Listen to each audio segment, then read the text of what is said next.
ഞാൻ നിന്നെ വലിയൊരു ജനതയാക്കും, നിന്നെ ഞാൻ അനുഗ്രഹിക്കും, നിന്റെ പേര് ഞാൻ മഹത്വമാക്കും. അങ്ങനെ നീ ഒരു അനുഗ്രഹമായിരിക്കും. ശാന്തമായ തീരപ്രദേശം, ഉള്ളതുകൊണ്ട് ഉള്ളതുപോലെ കഴിയുന്ന പാവപ്പെട്ട ജനതകൾ, ദാരിദ്ര്യം കൊടികുത്തി വാഴുന്ന കാലം, വികസനത്തിന്റെ ചെറുകാറ്റ് പോലും വീശാത്ത തീരത്ത്, കടലോര ഗ്രാമം തന്നെയായ കാട്ടൂരിൽ വലിയതയിൽ പേതൃ സെബാസ്റ്റ്യൻ പ്രസന്റേഷന്റെയും അർത്തുങ്കൽ കുരിശുങ്ങൽ കുടുംബത്തിൽ കത്രീനയുടെയും നാലാമത്തെ മകനായി 1867 ഓഗസ്റ്റ് 10 സെബാസ്റ്റ്യൻ ലോറൻസ് കസ്മീർ പ്രസന്റേഷൻ ജനിച്ചു. ഈ പുണ്യജന്മത്തിന്റെ ആത്മീയ സന്താനമാണ് ഇന്ന് ശതാബ്ദി നിറവിലായിരിക്കുന്ന ആലപ്പുഴ വിസിറ്റേഷൻ സന്യാസിനി സഭ. നമ്മുടെ തീരത്തിന് ആവശ്യമായ വികസനം കൊണ്ടുവന്ന പാതിരിയാണ് നമ്മുടെ സഭാസ്ഥാപകനെന്ന് അഭിമാനത്തോടെ നമുക്ക് പറയാൻ സാധിക്കും. താൻ തെരഞ്ഞെടുത്ത ജീവിതം എന്തായിരിക്കണമെന്നും എന്തിനായിരിക്കണമെന്നും ഉറച്ചതും വ്യക്തവുമായ വെളിപാട് അദ്ദേഹത്തിനുണ്ടായിരുന്നു. ചുരുങ്ങിയ 69 വർഷം മാത്രമേ ഈ ഭൂമിയിൽ ജീവിച്ചുള്ളൂവെങ്കിലും തന്റെ സുഹൃതം നിറഞ്ഞ ത്യാഗോജലമായ ജീവിത സാക്ഷ്യമാണ് ആലപ്പുഴ വിസിറ്റേഷൻ സന്യാസിനി സഭ.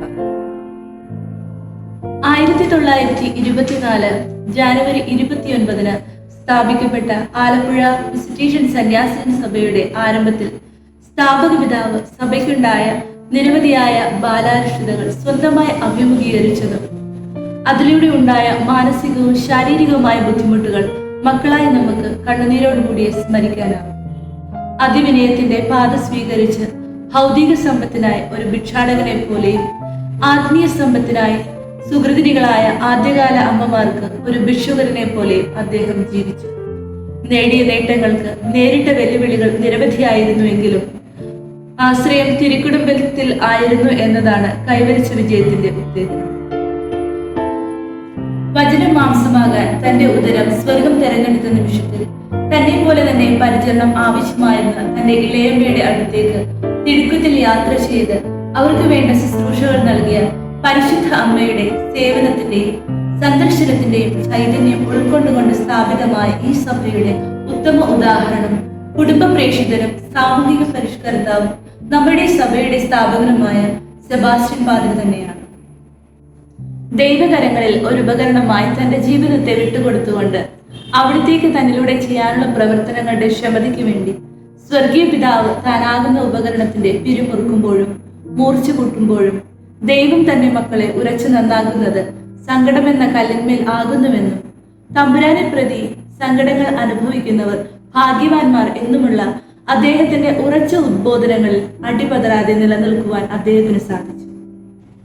സഹനങ്ങളിൽ പതരാത്ത അദ്ദേഹത്തിന്റെ നിരവധിയായ നല്ല പ്രബോധനങ്ങൾ സഭയ്ക്ക് ലഭിക്കുന്നത് അദ്ദേഹം താനായിരുന്ന കാലഘട്ടത്തിൽ തന്റെ പുത്രിമാർക്ക് എഴുതിയ കത്തുകളിലൂടെയാണ്. സഭ ഇന്നും അതൊരു നിധിശേഖരം പോലെ സൂക്ഷിക്കുന്നു, അതിലെ ചിന്താശകലങ്ങൾ ധ്യാനിക്കുന്നു.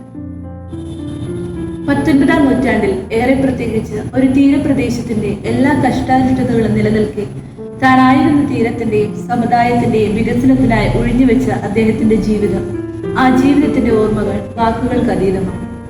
തന്റെ സേവന ജീവിതത്തിൽ അദ്ദേഹം സ്വീകരിച്ച പല മാർഗങ്ങളും മാതൃകകളും ജാതിമത ഭേദമന്യേ ഇന്നും പല സമുദായങ്ങൾക്ക് മാതൃകയായി നിലനിൽക്കുന്നു എന്നത് മറക്കാനാവാത്ത സത്യമാണ്.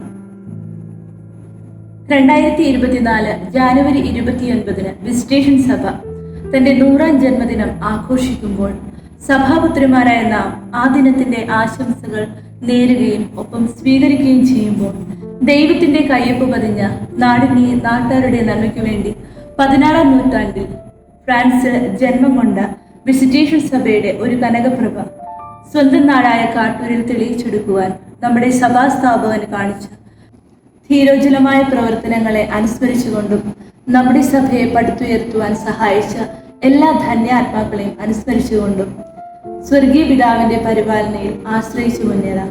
Live Jesus and give Jesus.